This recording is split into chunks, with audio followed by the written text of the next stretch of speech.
For most of the last 10 years, it has seemed like software as a service companies could do no wrong. But it has changed and changed drastically over the past year as fears about AI replacing most software companies has hit the stocks of those companies very hard. And today, after the market closed, one of the leaders in this category, ServiceNow, reported earnings that largely blew past estimates. And yet, the stock is down after hours and has fallen precipitously over the last couple of months. So, was there a smoking gun in the earnings announcement? My name is Brian Stoffel. We'll take the next couple of minutes trying to figure that out. As the time of this recording, I do not own shares of ServiceNow. And I want to give a shout out to Fiscal AI for sponsoring today's video. More from them in just a minute. So this was ServiceNow's fourth quarter of 2025. If we look at revenue, it grew 21% to roughly $3.6 billion. That was ahead of estimates. Management guides for just subscription revenue, which is good because that's the most important part. And they also beat there. On the bottom line, 92 cents per share on a non-GAAP basis did also beat analyst estimates. The guide was for 30% non-GAAP, which pretty much susses out stock-based compensation. A 30% non-GAAP operating margin, it came up at 31%. So that's all the good news. But maybe this might explain a little bit why the stock reacted the way it did. Gross margins contracted by over 2 percentage points, over 200 basis points. We'll get to the reason for that in just a minute, but that's what contributed to operating margins falling and net margins falling.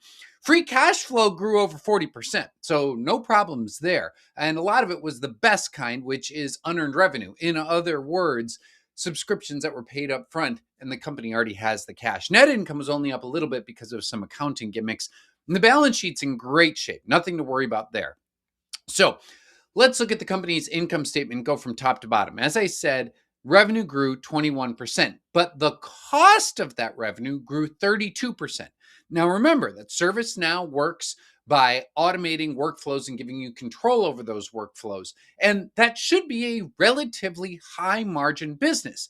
So it's somewhat concerning to see the cost of that revenue going up more than the revenue itself. One of the theories out there in the market right now is that companies that rely on seat-based revenue, as ServiceNow does, are going to be in trouble. Why? Because AI can do the work of so many different companies. And so what's going to happen is that you might have had 100 people doing a job that today 10 people could do because AI makes them so much more efficient. Even though they're getting more out of ServiceNow, ServiceNow is only getting a tenth of the revenue in theory. Now, ServiceNow has implemented certain layers like assist packs that are usage based in nature, but that still is concerning. If we zero in on the subscriptions margins themselves, we do see this at play with subscription GAAP gross margins falling from over 80% to under 80%. Now, on the conference call, management did say that the main reason for this was because they're going after hyperscalers, your Google Cloud, your AWS, your Azure. And by doing so, they're striking deals that are trading gross margin for volume. And as they come online, that should improve. We're going to cross our fingers if you're a shareholder and say, I hope that's what happens, because if that's not the case, this is not a good sign. Remains to be seen. Now, the company did say and proved that they can control the costs that they have more control over in operating expenses to offset this. And that showed here because operating expenses were only up 17%, even though revenue was up 21%.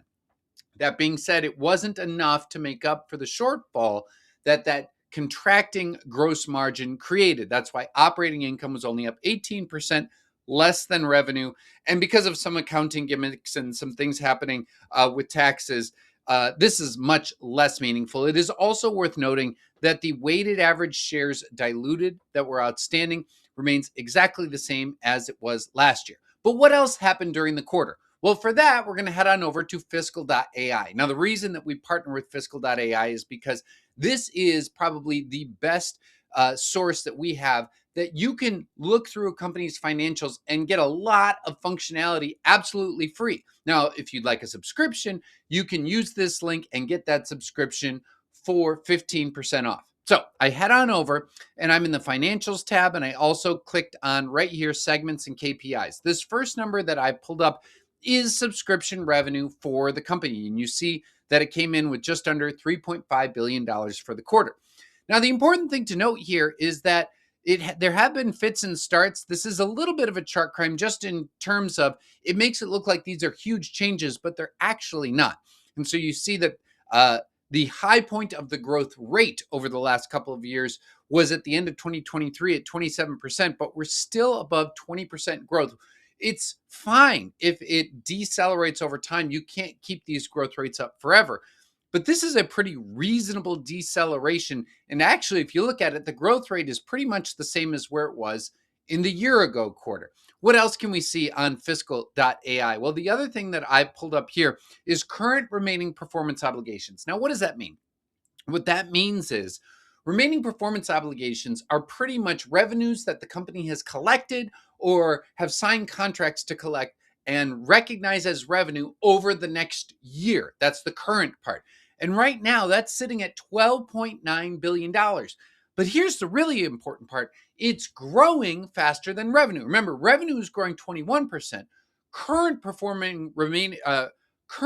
remaining performance obligations is up 25%. That means the pipeline for future revenue growth is very strong. And it is being helped out by currency tailwinds right now. But even without that, it would be growing at a very, very healthy pace. So that's good news as well. This next thing that I pulled up here is the total number of customers that have an annual contract value of over $5 million, because ServiceNow is really focused on Fortune 500 companies and large government agencies. One interesting thing that happened during this quarter is simply that for the first time in a long time, we saw the growth rate meaningfully accelerate here. They went from 550 customers paying at least 5 million to over 600. What that probably means is that a whole lot of customers that were sitting in the $4 million range accelerated their use. And it gives credence to management's narrative that customers are buying these usage-based assist packs. Remember, that's the layer of usage-based revenue above the seat model. And that is accelerating the revenue growth for the company. So we saw that grow 20% during the quarter. Renewal rate for the year is still steady at 98%. That's a very important number. People are not leaving because they're trying to build these solutions in-house. Remember, these are Fortune 500 companies, and ripping these things out, that would be a very, very big deal. Now, if we turn to guidance, management only guides for subscription revenue growth, but they called for 22% revenue growth, which is well ahead of the 19% growth that Wall Street was expecting. That's for the first quarter. If we look to the full year, more of the same. Management is guiding for 22% growth in subscription revenue, while analysts are expecting just 18% growth. So again, we're seeing some pretty significant outperformance here. A couple other items of note. The company said that they instituted a new $5 billion share repurchase program, and they're accelerating $2 billion of that to be executed relatively soon. Again, some of these numbers are benefited by some currency tailwinds that are pushing them forward. But overall, I would say a really solid quarter. The only black eye in this quarter really for the company are those gross margin compression. If that is truly because they're just getting contracts with these hyperscalers that do produce the kind of volume that they promise to, and if they're seeing Now Assist and those assist packs really adding meaningful revenue to the company, that's a big deal because it's a sign of a transition of a business model that could be taking place, moving from strictly seat-based to a mix of seat-based and usage-based, potentially to a mostly usage-based at some point in the future.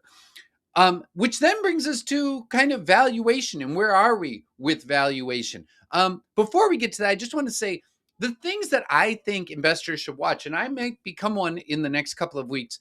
First are those gross margins. Hopefully I've hit on that a bunch. Second is that RPO growth versus revenue. We want to see that current RPO growing as faster than revenue, because it means the pipeline for future growth is still very strong. Third, any commentary on those assist packs. Remember, that is the signal of the transition of the business model. And finally, those renewal rates. Want to see those stay at 98% or better. The moat is stable, if not widening. And I think that investors worried about AI replacing ServiceNow should be cautiously optimistic. But let's talk for 1 second about that valuation. So I'm going back to Fiscal AI, and I pulled up a number of different things. This first one, not that useful because this is a quite profitable company, but it is ServiceNow's average price to sales ratio forward price to sales ratio over the past 10 years.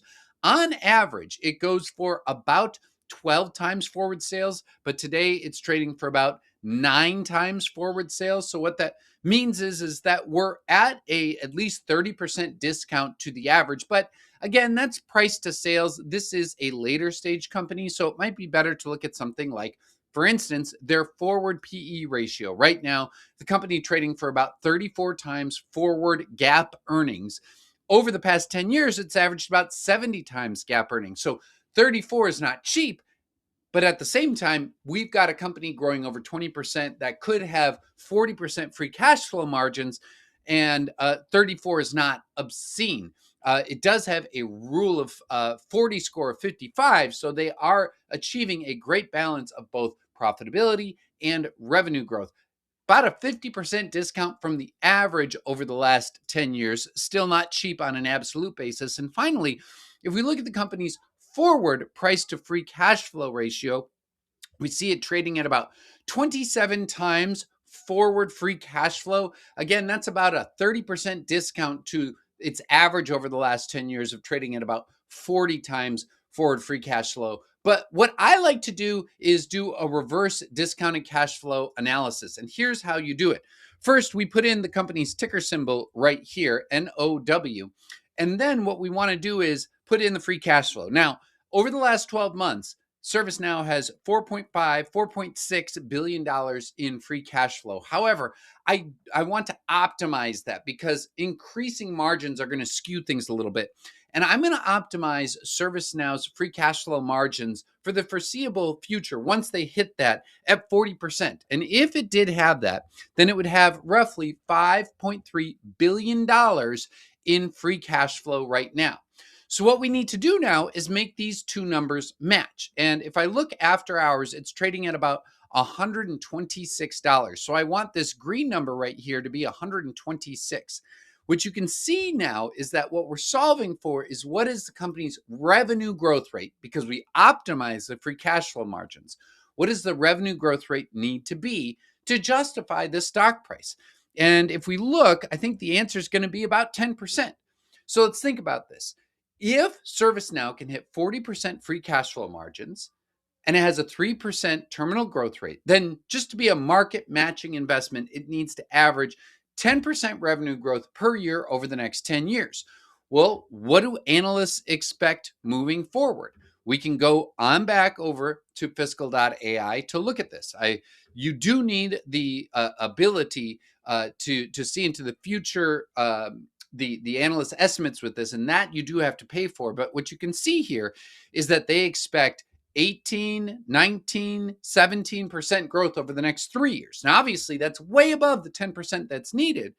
But it's only 3 years and it needs to be 10 years. Another thing that this is more of a paid function on Fiscal AI, but really useful, is to say, well, okay, so analysts definitely expect this company to grow faster than the stock price is reflecting right now. How accurate have those analysts been in the past? Well, we can actually check on that. If we go down here, what we can see is that they largely overestimated how much revenue ServiceNow would bring in 2023. But starting in 2024, it looks like underestimating, started saying about 10.8 billion, but they ended at 11 billion. When we look to 2025, they thought 13.1 billion. They ended at 13.2. Their estimates have come down a little bit for 2026. However, I wouldn't be surprised to see some of those revised upwards soon. So they've been in the ballpark. The bottom line is that it looks like ServiceNow is trading at a relative discount. So those are my thoughts when it comes to ServiceNow's earnings. I'm curious to hear what others might have to say in the comment section below. And as this channel, this is the very first earnings season on this new channel, don't forget to hit subscribe because it's going to help other people see this as well. We'll check back in on ServiceNow again in 90 days. Until then, Brian out.